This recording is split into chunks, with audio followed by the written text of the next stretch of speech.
Hi everyone, thank you for joining us for yet another Woman in Business interview.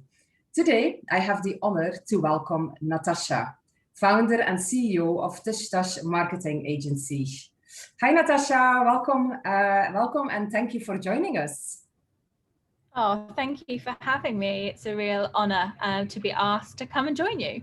Oh, thank you. So first of all, as well, Natasha, I want to say congratulations, for winning the Medium Consultancy of the Year Awards. It must be, so fulfilling, and what an achievement. Yeah, no, I mean, it was a bit of a, surprise, and of all the years, obviously, to be recognized in COVID, yeah, it was definitely, it was a big surprise, but it meant a lot. I think, we were very, very active as an agency the past year. We did some amazing things. We did a lot of community initiatives. So yeah, and I guess I didn't really appreciate how good I was in a crisis until it happened last year. So yeah, no, it was definitely a really, really lovely recognition. Fantastic. We always see that, hard work and great work always pays off. So, which is so nice. But could you start to tell, a bit more about the business? When did you start it? Why? How? Yeah, so TishTash, we're 9 years old now as an agency. I've been in the marketing communications world for over 20 years now. Initially, obviously, in the UK and in London. I used to work for big agencies like the Havas, McCann's, and then big brand like L'Oreal, Diageo. And then I moved here 11 years ago, wanted to tick off living abroad off my life bucket list. And then I worked for the government here for the first 2 years. And during that time, I think I obviously was a little bit frustrated at the communications that I saw then in the market and the things that I've been doing, working before. So I decided to, 9 years ago, to take the risk and set up on my own. And I mean, I always joke that, being honest, my plan was to have a bit more life balance, because I'd always had crazy busy jobs and careers. And then I thought, I'm going to balance it. I'm going to go to yoga every day. I'm going to get my nails done. And then, fast forward 9 years, and I don't think I've been to yoga once. So, but at the same time, I'm so proud of my business. We have over 80 brands we represent across the whole GCC. We have nearly 30 amazing women in our team. We, as an agency, specialize in beauty, health and wellness, and being a specialist agency is the best thing that we, for us, it being niche really worked. We are very fiercely female. We don't apologize for that. I think, we still don't, whilst obviously, we love the guys as well. It's just like, but, we all need to be championing and cheering for, our female counterparts as much as we can, because we still aren't at equal footing in terms of many things, our places at the table, investment, etc. So so really, we're a sort of specialist agency. We're fiercely female. We work with some of the most amazing female focused brands, and then we just won best agency in our 9th year. Oh wow, so a beautiful journey of 9 years, and you've started and you didn't look back, I guess. So it's incredible. So to see that growth as well, that continuous growth, it's amazing. What would you say that you love most about working for yourself? I think for me, the ability to, we're in a really fortunate position now that we can, to a large extent, choose who we work with. We are, as an agency, we are full for clients at the moment. And so for me, when I meet brands and I meet amazing, particularly female founders, and I just really want to work with them, it's that having that ability to choose and work with people that really inspire me and that I want to surround myself with. I feel like that's like one of the things that I love most. Like I've met like the most amazing people with my job, like many now are my close friends as well. I think that's one of the things I found in the past 9 years working for myself. It's, my friendship group has changed quite a lot, and I always say this to my other friends who are starting out. it's not to say that the people that were friends with, aren't still my friends, but I think, there's people, a lot of my friends have their own businesses and they understand the journey, and they know that, maybe there are sacrifices. You don't go out for dinner so much, or maybe, you miss brunch or something, and they get it. They get you do what you have to do to, for your business. And I think that's why I think, I choose to surround myself with people that get my journey, and why a lot of my clients have become my friends. So definitely that it is about the people and the amazing people I get to meet. Oh, beautiful. So what lessons, have you learned along the way, and some lessons that you think, if I only had known in advance? I think, like, it sounds a bit hippie-ish, but I say to everyone, trust your gut instinct. Like, if I look back, the things that I've done, every bone in my body said, don't do it. And I did, and it was terrible. And I think, you have to trust yourself and what your body is telling you. It's very powerful. So I do that now, even when I meet new clients, or even, when I interview people to work in my team. It's like, I go with my gut instinct. If every bone says don't do it, I don't do it. But that takes a while, I think, to really, really trust your intuition and learn with that. I think as well, like, I funnily enough, it was the things that when I started my business, the things that I thought would be problems, or challenges, weren't. It turned out to be a whole other, other things that I hadn't planned for. And I think, what I find now is that sometimes the things that I love about the job, like I love the PR job, it is like I like creative pitching and all the things I love about being a publicist and doing my job, I don't get to do as much. Kind of owning, you end up, you're in the business, you're on finance, you're on HR, resource, that's the kind of, so sometimes I really, really have to find ways to remember why I'm doing this and what I love, and make sure that I'm still doing those things too, and not just working on the business. So I think it is really, really important to always keep your mind on why you're doing it, what makes you happy, and make sure you're still doing that too.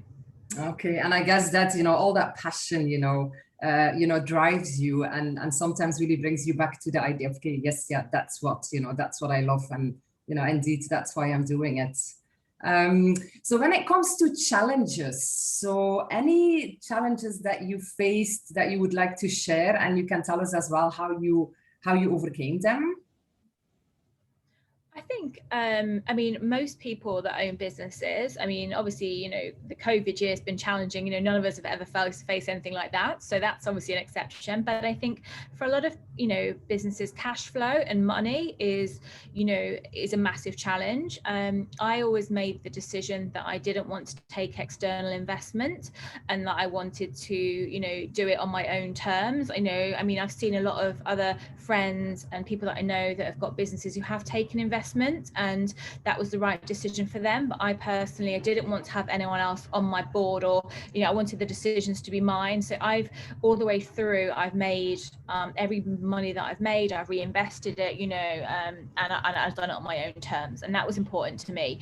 But obviously, at the same time, there have been, I've had like times as a small business when I've had like over 2 million dirhams outstanding to me, and it has nearly, I've lay awake every night, thinking about paying my staff, paying the bills. And I think people don't get prepared for that. And actually the fact that, sort of how, even if on paper your business can be amazing, but then when clients don't pay, and then it just compounds every month, and I think everyone has to go into that with their eyes wide open, and your business is only as strong as its cash flow. And that's why so many businesses had issues during COVID, because obviously they already had cash flow issues, and then when COVID hit, then people definitely weren't paying their invoices. So I think the whole finance and cash planning, now I'm very much on, we have so many financial spreadsheets, and I have an accountant, but still, I think one of the greatest pieces of advice someone told me as well, one of my clients, Donna Benton, who used to own The Entertainer, she always told me to, make sure you keep your finances, you always, you're on top of your own finances. You're not just leaving it to a finance team, and you are know exactly where all your money is, and you're the one that's signing off all the final payments. And you know, I mean, obviously she's got you know, done amazingly, and she still does that now. And that's something that has always really resonated with me. So I definitely think, you know, every day, me and my MD, we're on our figures, we sit here in our spreadsheets, just checking in, cross-checking on cash flow and things. And I think it's a really boring thing, money, but ultimately, right, we need money to survive as a business and pay our staff. So it is very fundamental. Yeah, and if you don't know your finance, you have no idea where you stand as a business. So, but you know, it is interesting because I've heard that, you know, many times over the years that people really face that issue with cash flow, that people are not paying. So, which can be, you know, it can really bring a small business down, especially when it's a startup. People think, okay, I have so much money to start with. I can, you know, it's enough to start up the business. But then if money is not coming in, you know, invoices are sent out, the money is not coming, there's no cash flow. So how could they avoid that? You know, what tip could you give, you know, when they start to make sure that payments will be settled? I think, I mean, where I am now, it's a very different story. As you know, we're in a strong position, so I can be more punchy with clients in terms of, you know, a demanding upfront payment every month. That said, I still have a lot of money outstanding to my business, and you know, we kind of make the judgment between, we have some clients that are on 120-day payment terms, others on upfront, but we do it in a way that we know that we have enough cash flow between them. You know, some of the ones on the longer terms that we know for great prestige for our agency. I think now, particularly in COVID times, I think it's very fair and reasonable to ask for at least 50% money up front, you know, if not 100%. If you don't have a relationship or a trading history with somebody, then I think that you know, you definitely should, you know, and if someone's not willing to, you know, if you don't have that, you know, I mean, trust is a great thing, you know, but ultimately, you know, you've never worked with someone before, you don't know. So I personally think people need to know their worth and be much stricter on, you know, making sure firstly you do have contracts and agreements in place. A lot of companies start out and they don't have these things, you know, and it is a boring thing. Yes, sometimes you have to pay a lawyer to get your templates done for you, but I think it really is worthwhile making sure you're covered from a legal point of view with all the professional documents. And then obviously your payment terms, whatever that works for you, be it 50%, 100%, and really be strict on it.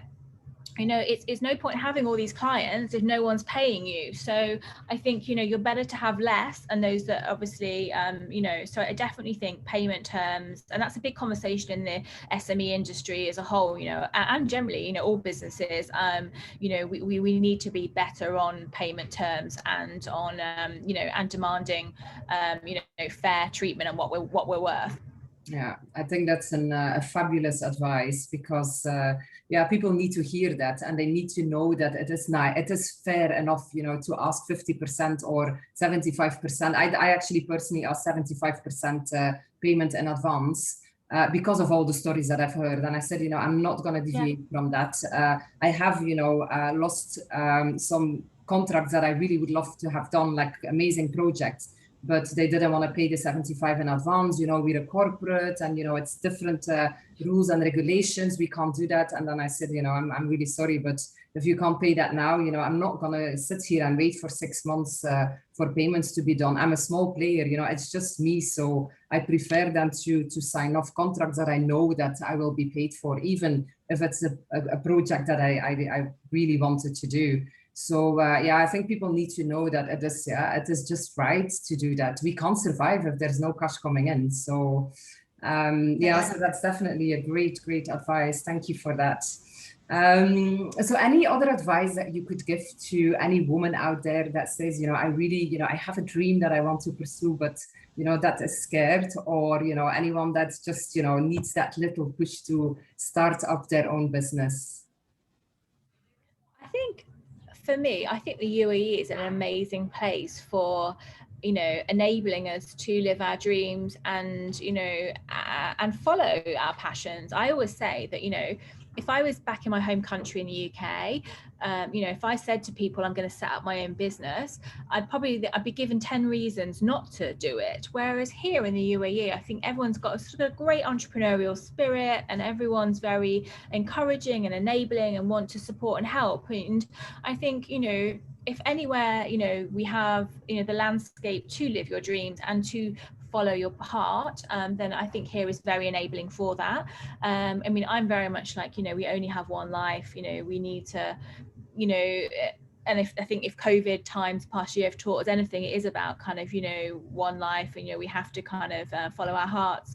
But I mean, I'm really, really honest and real about running a business, and it is the hardest thing I ever did. And, you know, I have cried on the carpet a lot, and I've thought I was going bankrupt, or, you know, I've had people issues, you know, where I felt very betrayed and very, you know, you know, it is very personal for me.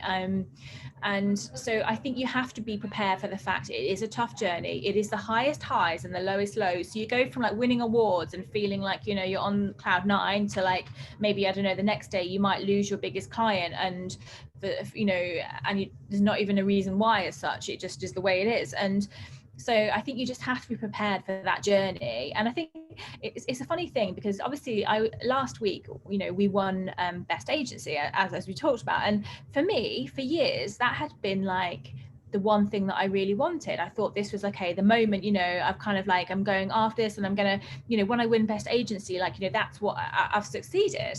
And then obviously we won, and it's amazing. But at the same time, I felt like a bit cheated afterwards. I was like, well, you know, what, you know, I didn't feel as amazing as I thought I would feel. And I think it took me a few days of like sitting with it and wondering and talking about, and wondering. And then, you know, I guess it sounds a bit cheesy, but it is really true. It is about the journey. It is, like I said, like, you know, the past 9 years, you know, I've met the most amazing people. I've had experiences I would never have got. You know, I've worked with my dream clients. I get to wake up every day, and it is on my own terms. And I think, you know, you have to kind of accept it is a journey with really, really some great highs, some great some low lows, and you have to go with it, I think. And I like that book, like, was it 4-Hour Working Week? I'm really, really anti that. I know that some people like swear by it, but I'm kind of like, every single person that I know that has a business, they work really hard. I don't know anybody that's, you know, that does a 4-hour working week and has a really, you know, solid business. So I think we have to get over that myth as well, that we can do, you know, people, you don't work hard on your own business, because you do work harder than ever. And you often as well, like, you know, the reality is you're the last person to get paid. You know, when clients don't pay you, you know, it's your money that goes in to make sure that everyone else is paid. So you know, it's the way it is. So yeah, there's many great things, but they're also, you know, yeah, you're in the journey, so for the good and the bad.